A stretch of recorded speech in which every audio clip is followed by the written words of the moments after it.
Halo Jess, selamat datang di Aini Kiss. Kali ini saya akan membawa Jess semua untuk mengulik cerita misteri dari salah satu mahasiswi di Kota Padang. Yuk, nonton bareng yuk.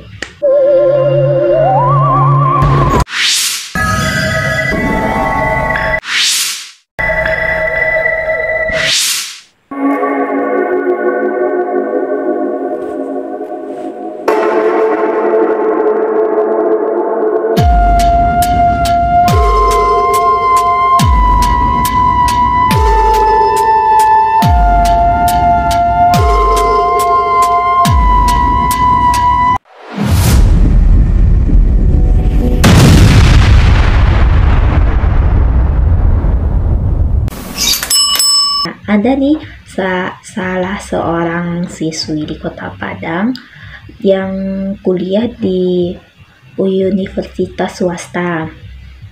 Nama mahasiswa yang tersebut yaitu Arsi. Arsi bercerita bahwa dia nih kan selama dia tinggal di sana, awal mula dia menjadi mahasiswa baru.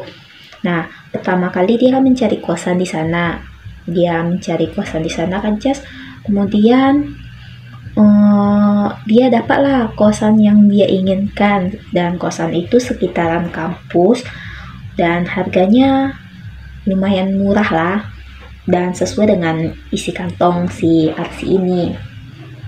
Kemudian setelah beberapa bulan si Arsi ini tinggal di kosan tersebut, barulah si Arsi ini mengalami hal-hal yang dibilang di luar kendali. Yang pertama, ketika itu pada malam hari, Arsi ini dia tinggal sendiri di kosan.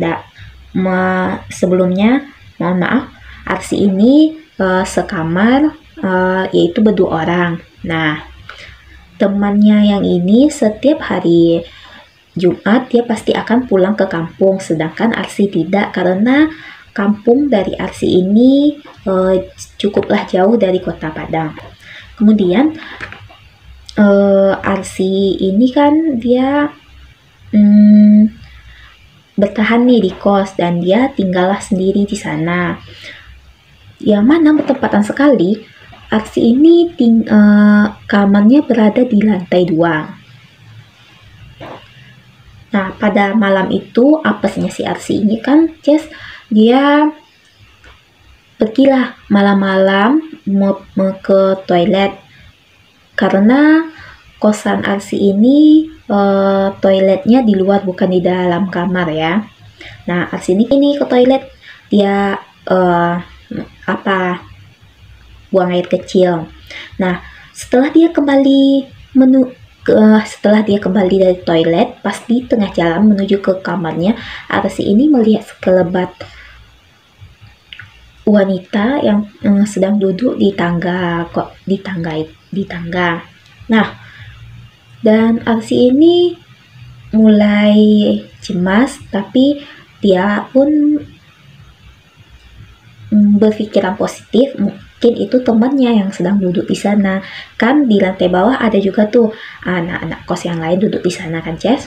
Nah, Arsi langsung pergi ke kamar dan dia buru-buru untuk tidur. Esok harinya Arsi melakukan aktivitas seperti biasa, dan ia pun gak memberitahukan apa yang dia lihat semalam, dan tidak ada juga inisiatifnya bertanya sama teman-teman dari kamar bawah siapakah itu, apakah benar itu teman-temannya atau memang something. Nah, ceritanya bukan sampai di situ aja kan, Jess. Kemudian si Arsi ini pas minggu selanjutnya kan dia tuh tinggal sendiri lagi di kosan. Nah, dia melihat di kamarnya itu sisirnya bergerak sendiri. Kemudian Arsi pun membacakan ayat-ayat Al-Quran lah, sembari dia tidur gitu. Kemudian Arsi ini kepikiran lagi, apakah itu cuma angin yang menggerakkan sisir yang tadi itu kan. Nah, sembari dia berpikir kayak gitu, dia dengar lagi seperti suara gamelan dan itu kuda, kalau di namanya di daerah Padang yaitu kuda bendi gitu kan. Nah, Alsi ini antara takut dan penasarannya itu 50-50%. Kemudian Alsi ini karena penasaran, dia pun melihatlah ke jendela luar, apa sebenarnya yang ada di depan kosnya. Singkat cerita, Arsi kemudian melihat di depan kosnya, ternyata memang ada kuda bendi yang lewat di depan kosnya. Kemudian di situ seperti rombongan kerajaan yang berjalan dan ada diiringi dengan gamelan. Dan Arsi pun seketika dia menangis karena takut. Langsunglah Arsi berusaha untuk cepat-cepat tidur ke tempat tidurnya, walaupun kaki yang Arsi ini masih berat, Jess. Nah, kemudian Arsi ini besok paginya dia langsung bergegas menanyakan kepada teman-teman yang di bawah apakah ia juga mendengar dan melihat seperti yang ia alami. Nah, singkat cerita, teman-teman kos dia pun bilang tidak ada. Nah, Arsi mulai kepikiran untuk pindah kos karena dia mulai diteror kos tersebut, dan setiap hari Sabtu sampai hari Minggu dia pasti tidur sendiri karena teman kosnya selalu pulang kampung. Kemudian Jess, si Arsi ini dia pergilah jajan. Di depan kos itu adalah warung yang sering tempat anak kos untuk jajan di sana gitu. Dan Arsi ini kan dia jajan nih di depan kosan itu. Kemudian dia pun sudah akrab lah sama ibu penjaga warung tersebut. Dan si Arsi ini bercerita sama ibu penjaga warung ini itu kan. Dan ia pun menceritakan ia diganggu selama 2 minggu ini.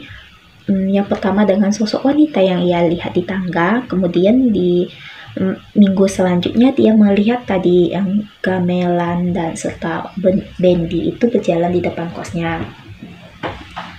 Nah, si ibu pemilik warung ini merespon apa yang Arsi bilang, dan ia pun bercerita bahwasanya kosan Arsi ini dulunya bekas punya dari seorang rektor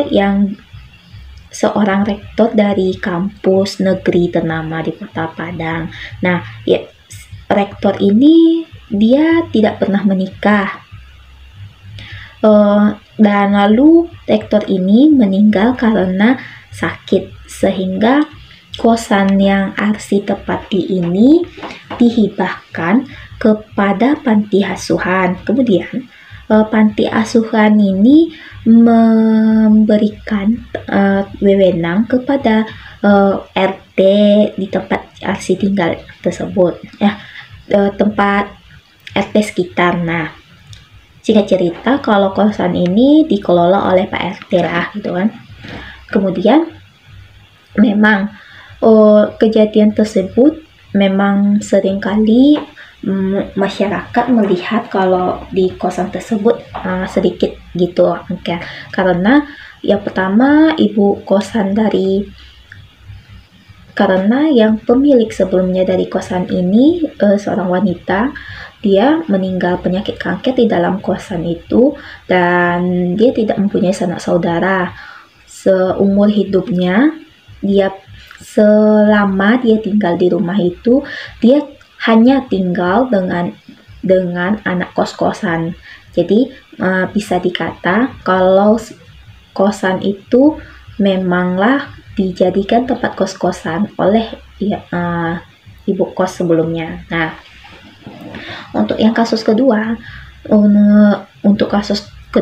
yaitu gamelan ya, dan gamelan itu yang diiringi dengan bendi dan rombongan itu. Nah, ibu kos ini bilang bahwasanya di sekitaran tempat komplek itu memanglah angker dari ujung sana, dari rumah besar, rumah megah yang di sana tersebut, sampai tempat kosan Arsi. Dan ada di kosan Arsi itu terdapat persimpangan, simpang kiri dan simpang kanan. Memang di sana angker, ibu kos bilang seperti itu. Dan ibu kos bilang bahwasanya yang bendi dan gamelan ini memang terjadi setiap hari, dan biasanya itu terjadi pas pukul 12 malam. Untuk itu ibu kos si Arsi juga mengatakan jangan sampai larut malam tidur, atau bergadang. Cepatlah tidur, dan jika pun ada terdengar yang seperti dialami Arsi lagi, untuk segeralah berdoa dan usahakan tidur. Itu pesan dari pemilik warung. Nah, nih Arsi ini nih udah dapat jawaban dari si pemilik warung, dan dia di balik itu, pas dia nyampe di kamar kos, Arsi ini berpikir 2 kali untuk pulang ke kampung dan mendiskusikan kepada keluarganya agar ia diizinkan untuk mencari kosan lain. Nah, singkat cerita, setelah Arsi pulang minggu berikutnya, si Arsi ini usahakan pulang nih, walaupun jarak dari rumah Arsi ke kampungnya yaitu menggunakan mobil memakan waktu 5 jam. Nah, nggak mungkin kan si Arsi ini cuman pulang terus pergi lagi tanpa istirahat. Di semasa dia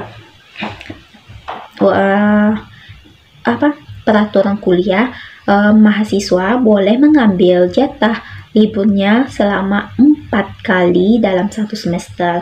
Jadi artinya Arsi ini boleh nih ngambil jatah kuliahnya, dan Arsi memanfaatkan itu. Dia ambillah izin 1 minggu.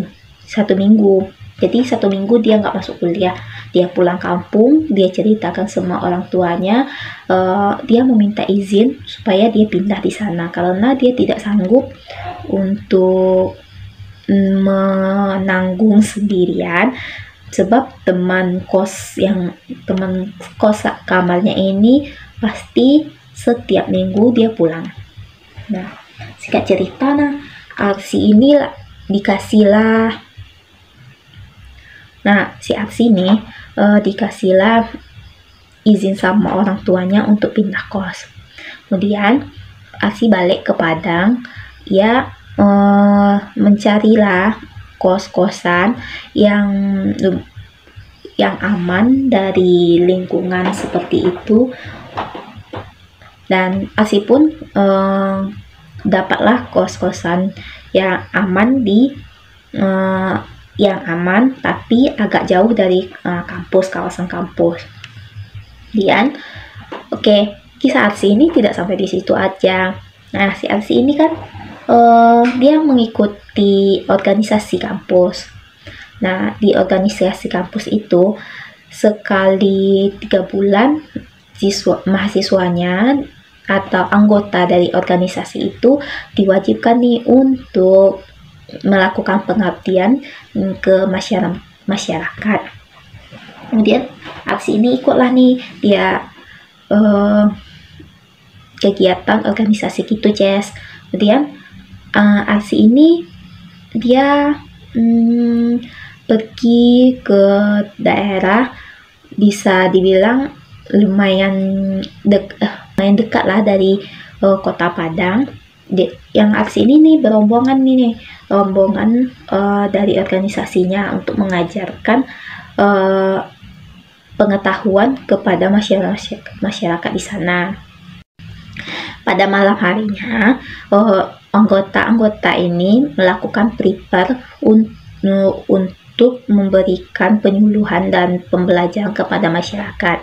Nah, di saat itu rapat dilakukan yaitu di depan rumah. Nah, di sana pas Arsi lagi sibuk-sibuk mencatat agenda apa saja dan materi apa saja yang akan diberikan kepada masyarakat, Arsi tanpa sadar dia melihat ke sebelah rumah tempat dia di sebelah rumah, dan ia melihat hal yang tidak diinginkan. Dan sontak Arsi ini seketika mengalami dibilang kalau kesurupan tidak, tapi setengah lah, nggak mungkin atau kayak mana Lances bingung gitu. Coba Lances beri jawaban ya.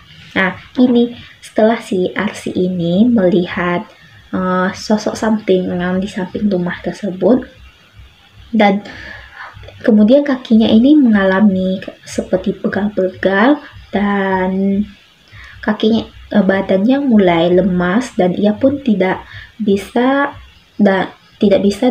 serta bertenaga untuk mengangkat badannya, sehingga dia bisa dibilang pingsan lah. Kemudian teman-teman dari Arsi ini menggotong ke dalam, dan setelah itu si Arsi ini dikasih minyak kayu putih untuk menyadarkan lah teman-temannya, itu menyadarkan dia, dan ada juga yang mempijat-pijat dia. Nah, si Arsi ini mulai sadar. 15 menit kemudian si Arsi ini mulai sadar kan, dan tetapi walaupun dia mulai sadar, seluruh badan dia ini tidak bisa digerakkan, hanya saja mulut dia yang bisa berbicara. Nah, dia pun Arsi ini menceritakan, kemudian karena sakit yang ia rasakan, Arsi ini menangislah. Dan yang pemilik rumah memanggillah orang yang bisa untuk menyembuhkan. Kemudian ibu yang menyembuhkan itu ibu yang mengobati itu datang, dan si Arsi ini diobati sambil melapaskan melapaskan doa-doa atau mantra apa. Si ini nggak tahu itu cerita dari Arsi. Kemudian setelah ibu itu melakukan ritualnya, 15 menit kemudian Arsi sembuh. Dan kemudian, tetapi yang ibu mengobat ini tidak memberitahukan apa penyebab serta apa yang harus si Arsi ini lakukan.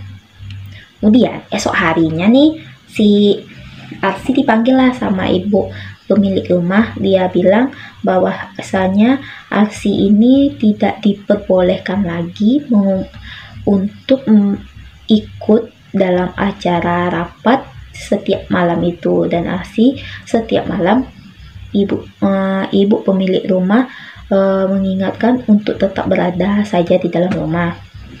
Kemudian ibu pemilik rumah menceritakan bahwasannya Arsi ini dia itu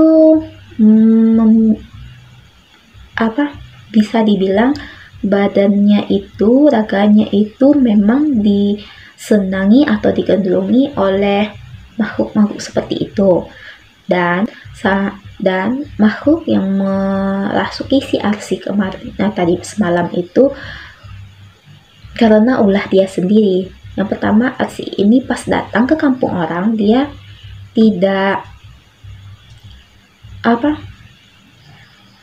seperti dibilang orang-orang situ seperti manja atau kesenangan hati, jadi dia lupa diri. Nah, dia pun karena udah biasa bercanda, omong kasar sama teman-temannya, dia pun tanpa sadar berucap seperti itu. Kemudian yang merasuki Arsi itu tidak suka atas sikap Arsi tersebut. 3 hari kemudian Arsi beserta organisasinya balik lagi ke kampus. Nah, Arsi ini gangguannya tidak habis di sana saja. Di kampus, pas jam kuliah, Arsi izin ke toilet lah untuk BAB, buang air kecil. Tapi di toilet kampus juga Arsi ini diganggu oleh makhluk-makhluk seperti itu. Usut punya usut, Arsi ini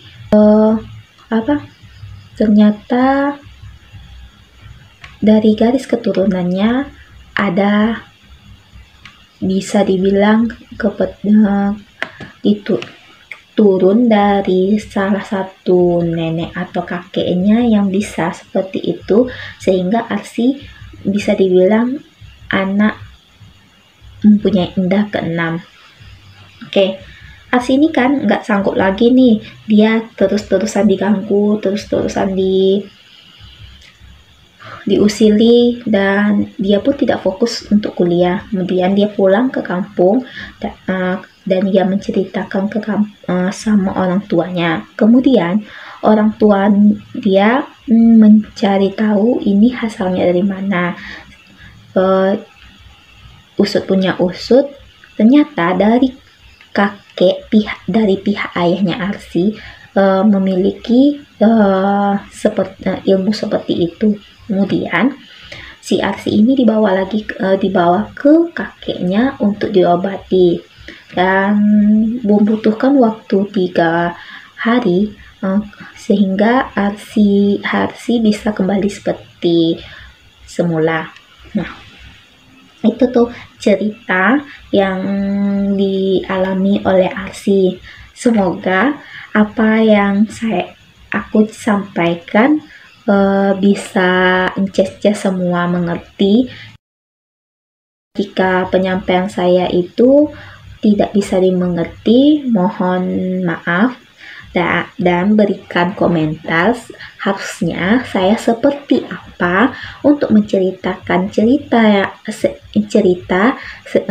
yang mudah dimengerti dan asik didengarkan. Mohon masukannya ya, Jess. Jika Jess semua mempunyai pengalaman yang ingin diceritakan kepada saya welcome. Yuk curhat sama saya jamin ceritanya Jess semua tidak akan bocor ke orang lain, dibunyikan sama orang lain, sama saya aman. Oke, jangan lupa subscribe channel YouTube ini ya, Jess, dan bunyikan lonceng notifikasinya. Kemudian jangan lupa share ya, Jess, sehingga channel saya ini terus berkembang dan saya semangat untuk melakukan membuat konten-konten channel selanjutnya. Dadah, terima kasih.